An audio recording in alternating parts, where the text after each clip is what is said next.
la poussée dans la bouche, Seigneur notre Dieu. Tu descendu vers nous pour nous élever au-dessus des cieux. Seigneur, que nous t'élèvons aussi, Seigneur notre Dieu. Que tout un confesse que tu es le Seigneur. Que tout genou fléchisse devant toi, Seigneur notre Dieu. Te bénissons, nous t'élèvons notre Père. Bénissons notre Dieu. Nous te présentons le messager d'aujourd'hui, Seigneur notre Père. Nous voulons que tu l'utilises puissamment. Parce que le Seigneur nous a donné le Saint-Esprit pour parler de ta part pour notre Père. Nous avons besoin de toi. Parce que nous te prions, Seigneur, au nom du Christ, notre Sauveur. Amen.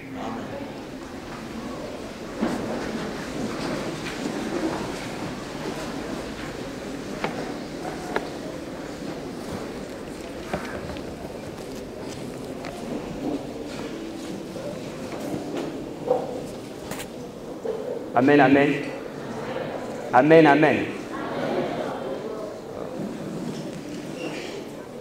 Pour nous, c'est encore un grand privilège de nous tenir devant vous et parler de la part du Seigneur Jésus-Christ.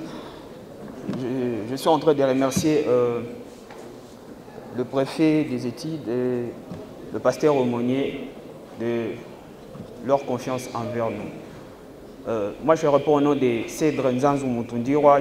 Je suis élève en 6e commercial et administrative. En fait, sans plus tarder, pour ceux qui ont des Bibles, ils vont ouvrir leur Bible dans l'Évangile selon Matthieu. L'Évangile selon Matthieu. 3e chapitre, du 1er au 4e verset. Évangile selon Matthieu.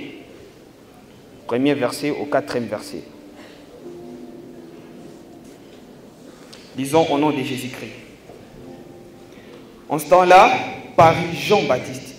Il s'est mis à prêcher dans les déserts de Judée. Il disait, changez car le règne des cieux est proche. C'est Jean que le prophète Ésaïe a annoncé lorsqu'il a dit, on entend la voix de quelqu'un qui crie dans les déserts, préparez les chemins pour le Seigneur, faites-lui des sentiers droits. Jean portant un vêtement de poil de chameau maintenu autour de la taille par une ceinture de cuivre. Il se nourrissait des sauterelles et des miels sauvages. Amen. Au fait, le thème de notre méditation ce matin s'intitule La ceinture de Jean-Baptiste. La ceinture de Jean-Baptiste. Tu peux m'aider à dire à ton voisin la ceinture de Jean-Baptiste.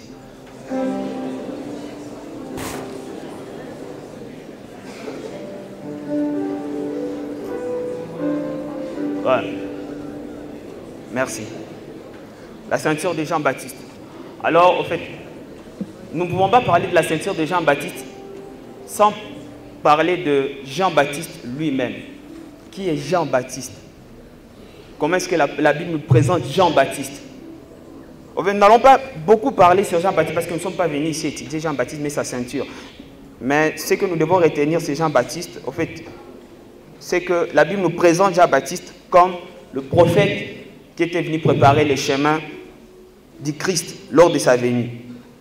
Alors, si Christ avait besoin de gens pour préparer sa venue, c'est qu'il a besoin de gens pour préparer son retour. Est-ce que tu es parmi ces gens qui préparent le retour de Jésus-Christ? Deuxième des choses à savoir si Jean-Baptiste, c'est que c'était un homme serein. Il est parmi les rares personnes, quoi qu'étant dans les déserts, ne pouvait jamais murmurer comme les Israélites. Mais lui, il s'est donné l'audace de prêcher dans les déserts. Quelle audace!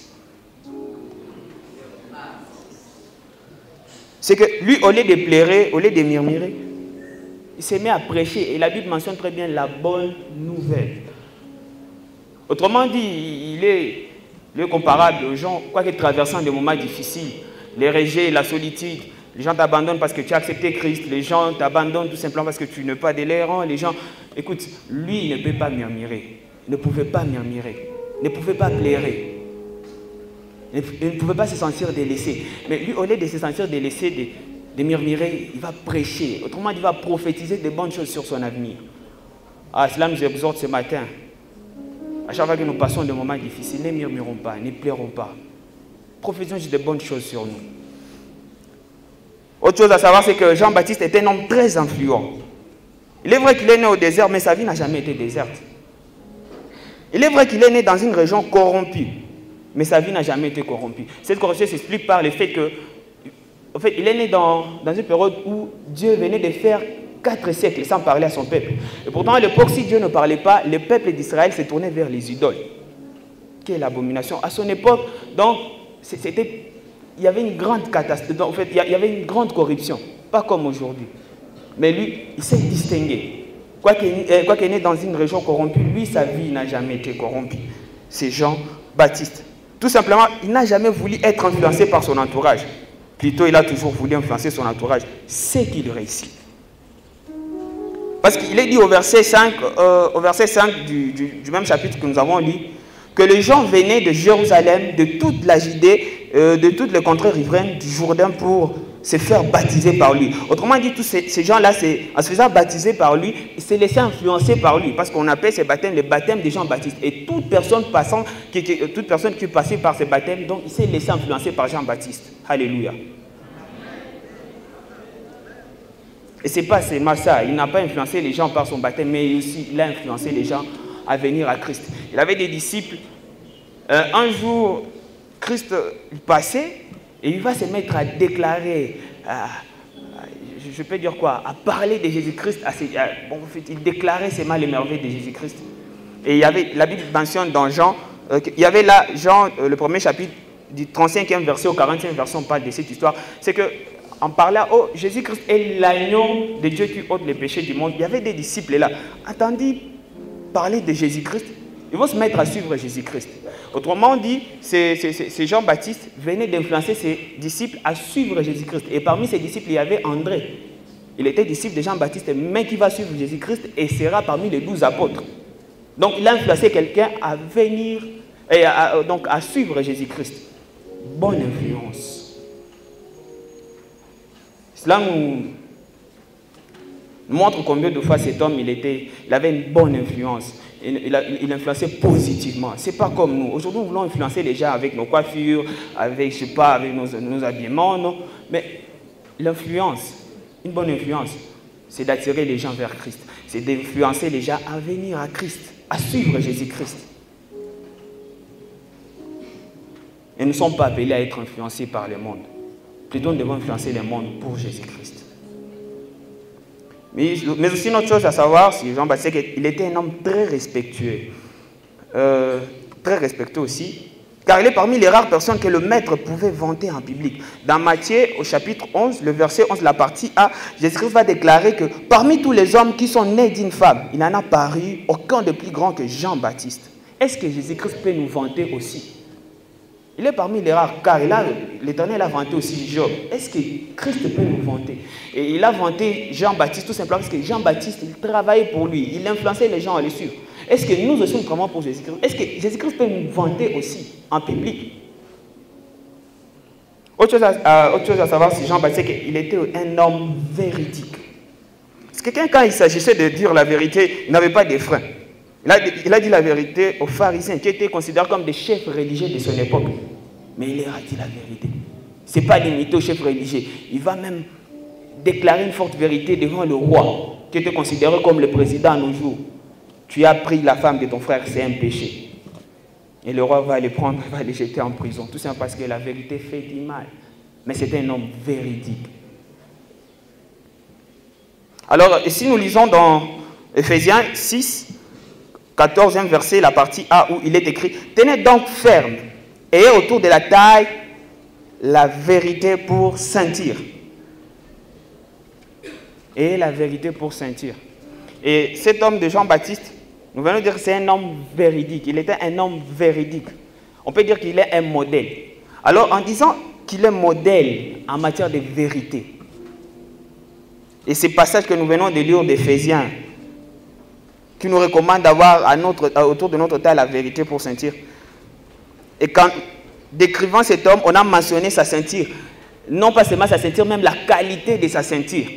Ah, c'est que sa ceinture doit nous enseigner quelque chose. Doit nous enseigner quelque chose. Voilà pourquoi l'Éternel nous a mis à cœur de parler ce matin sur la ceinture de Jean-Baptiste. Alors, la ceinture de Jean-Baptiste nous enseigne 4 vérités spirituelles pour une vie de sincérité. De nos jours, la sincérité, c'est une vertu en voie de disparition. Mais il y a 4 vérités spirituelles pour une vie de sincérité qui peuvent nous aider à tenir dans notre vie de sincérité. Ces 4 vérités sont résumées en 2 connaissances. La première connaissance, c'est la ceinture de Jean-Baptiste. C'est que, il faut savoir que cette ceinture maintenait les vêtements de Jean-Baptiste. La Bible dit, Jean portait un vêtement de poil de chameau maintenu autour de la taille par une ceinture de cuir. C'est que la ceinture maintenait le vêtement de Jean-Baptiste. Le vêtement de Jean-Baptiste. Or, le vêtement de Jean-Baptiste représente 2 choses. Il représente d'abord sa personne et son image. La personne de Jean-Baptiste. Alors, c'est que la personne de Jean-Baptiste était maintenue ou avait comme soutien, fondement, la ceinture. Et la ceinture qui symbolise la vérité, comme nous l'avons lu dans Éphésiens. Mais aussi la vérité, dans la Bible, lorsqu'on parle de la vérité, ce n'est pas simplement un concept, mais c'est une personne. Et c'est Jésus-Christ. Car un jour, il a déclaré, « Je suis le chemin, la vie et la vérité. » Je suis le chemin, la vie et la vérité. Ce n'est pas un concept, c'est une personne. Un peu pour dire que Jean-Baptiste, ou prophétiquement, ceci nous enseigne que Jean-Baptiste avait comme fondement de sa vie Jésus-Christ. Quel est notre fondement, nous, élèves de métanoïa? Quel est notre fondement de notre vie chrétienne? Parce que si nous demandons ici combien sont de chrétiens, c'est presque tout le monde, mais est-ce que nous avons un fondement dans la vie chrétienne? Je peux nous illustrer cela, au fait, en donnant l'exemple d'une fondation. Lorsqu'on construit une maison, on commence par la fondation. Si la fondation n'a pas été bien construite, cette maison ne pourra jamais durer. Alors si toi, si tu n'as pas de fondement de ta vie spirituelle, tu seras un chrétien épileptique. Aujourd'hui, tu es debout, demain tu tombes. Tu ne pourras jamais vivre du bonheur qu'il y a dans la vie en Christ. Mais la deuxième chose à savoir sur les vêtements des gens, c'est que c'était l'image ou l'apparence de Jean-Baptiste. Alors si cette ceinture, vérité, maintenait l'image ou l'apparence de Jean-Baptiste, c'est qu'il n'était pas hypocrite. Il n'était pas hypocrite. Il était véridique, c'est ce que nous avions dit. Il reflétait le Christ qui était son fondement. Et je disais à quelqu'un qu'un hypocrite, il est trop dangereux qu'un ignorant. Un peu pour dire que si tu t'éloignes d'un ignorant ou un païen, d'1 mètre, il faut t'éloigner d'un hypocrite au moins 200 mètres. Parce qu'il est trop dangereux. Ce n'est pas dire qu'il ne connaît pas. Il connaît, mais il veut se faire passer pour une autre personne. Qu'il y ait des chrétiens hypocrites que nous avons de nos jours. Ils sont chrétiens, mais veulent montrer au monde que moi aussi je suis du monde.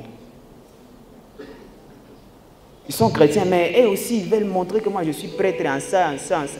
Non, écoute, nous devons éviter l'hypocrisie, bien-aimés. C'est vrai, on peut dire que l'apparence est trompeuse, mais la peau d'un blanc et d'un noir, on les différencie. Par quoi? C'est par l'apparence. En voyant comme ça, tu dis, ça c'est la peau d'un blanc, ça c'est la peau d'un noir. C'est vrai, l'habit ne fait pas le moine, mais le moine s'habille toujours en moine. Le moine s'habille toujours en habit de moine. En aucun jour, tu verras un moine qui porte l'habit qui n'est pas son habit. Ce que notre apparence, nous chrétiens, doit refléter le Christ qui nous avait créés à son image. Alors nous devons éviter l'hypocrisie. Soit on est chrétien, soit on ne l'est pas. Alors le fait que le ceinture maintenait les vêtements de Jean-Baptiste, cela lui garantissait la sécurité, car on ne pouvait pas ôter son habit facilement. Alors le fait de ne pas avoir Christ comme notre fondement et notre apparence, et notre image, ou avoir une apparence qui les reflète, cela nous met en insécurité. Cela nous met en insécurité. Nous nous sous-estimons, nous avons peur des gens. Nous voulons que les gens parlent de bonnes choses sur nous. Nous voulons que les gens disent de bonnes choses sur nous. Nous sommes en insécurité. Frères et sœurs, nous devons fuir l'hypocrisie. Car il faut avoir Jésus-Christ comme notre fondement. Nous serons en sécurité et nous aurons la paix du cœur. Ce que le monde ne peut jamais nous donner, la paix du cœur. Nous l'aurons si et seulement si nous avons Jésus-Christ comme notre fondement. Alléluia. Autre chose à savoir, c'est que cette ceinture, elle était en cuir. C'est la qualité de cette ceinture. La ceinture était en cuir. Cela cache aussi des vérités. Primo, le fait que cette ceinture était en cuir, merci, le fait que cette ceinture était en cuir veut nous faire comprendre que cette ceinture était forte. On ne pouvait pas la détruire facilement. Prophétiquement, cela signifie que Jean-Baptiste considérait la vérité ou Jésus-Christ comme sa force. Et nous aussi, quelle est notre force? Notre force, c'est l'argent de papa, ou le nombre de copines que nous avons, le nombre de copains que nous avons, ou la sorcellerie. Non, notre force doit être Jésus-Christ en tant que chrétien. Ah, alléluia. Deuxième de chose à savoir, c'est l'état du cuir de cette ceinture. C'est que le fait que cette ceinture était en cuir veut nous faire comprendre que cette ceinture avait une longue durée d'usage et pas temporaire. Prophétiquement, cela signifie que Jean-Baptiste considérait Jésus-Christ comme son Dieu. Car le fait de dire que cette ceinture avait une longue durée, cela renvoie à la notion de l'éternité. Pour dire que cette ceinture était éternelle. Or, éternel de l'hébreu veut dire Yahweh. C'est le nom de Dieu. Donc pour Jean-Baptiste, Jésus-Christ n'était pas un simple prophète, une simple divinité, un simple savant ou un simple philosophe de son époque, mais le Dieu tout-puissant. Est-ce que Jésus, il est aussi notre Dieu? Est-ce qu'il est le Dieu de notre vie? Jésus doit être notre Dieu. Sur ce, nous devons fuir l'idolâtrie et adorer seulement Jésus-Christ, car il est le Dieu tout-puissant. Frères et sœurs, cette ceinture de Jean-Baptiste nous exhorte à voir Jésus-Christ, ce que je nous ai dit en résumé, notre fondement. Pour rester stable spirituellement, il doit être notre image pour éviter l'hypocrisie. Il doit être notre force, car sans lui, nous ne pouvons rien faire. Dans Jean, il va déclarer, sans moi, vous ne pouvez rien faire. Sans moi, vous ne pouvez rien faire. Il doit être notre force. Mais aussi, il doit être notre Dieu pour éviter l'idolâtrie. Alors, on ne peut jamais porter cette ceinture si on ne l'a jamais acceptée. Et si on l'a déjà acceptée, portons cette ceinture. Pour dire qu'on ne peut jamais avoir Jésus-Christ comme fondement, image, force et Dieu, si on ne l'a jamais accepté personnellement. Et si on l'a déjà accepté dans sa vie personnellement, alors ayons Christ comme notre fondement, image, force et Dieu de notre vie, bien-aimé. Voilà pourquoi je me suis dit, au fait, j'ai ressenti cet appel monter en moi. C'est que nous devons prier ce matin avec des gens qui veulent donner leur vie à Jésus-Christ. Tu ne peux jamais porter la ceinture si tu ne l'as pas. Mais à part les gens pour lesquels nous pouvons prier, qui vont accepter Jésus-Christ, mais aussi les gens qui ont Jésus-Christ à eux, mais qui n'ont pas Jésus-Christ comme leur fondement, comme leur image, comme leur force et comme leur Dieu. Ce matin. Et si tu te retrouves dans ces deux cas, tu vas juste lever ta main. L'homme de Dieu va prier pour toi. Les chants ont chanté que, en fait, nous sommes un peu au dernier jour. Et il y a le temps de fêter de l'autre côté. Soit tu entres au paradis, soit tu te diriges vers l'enfer. Alors tu as vraiment intérêt à donner ta vie à Christ. Et si tu es à Christ, tu as intérêt à l'avoir comme ton fondement, ton image, ta force et ton Dieu. Si tu es parmi ces deux personnes, tu vas juste lever ta main. Je vais prier au pasteur aumônier de prier pour ces deux personnes, que Dieu les soutienne et qu'ils tiennent bon jusqu'à la fin. Que Dieu nous bénisse. Amen.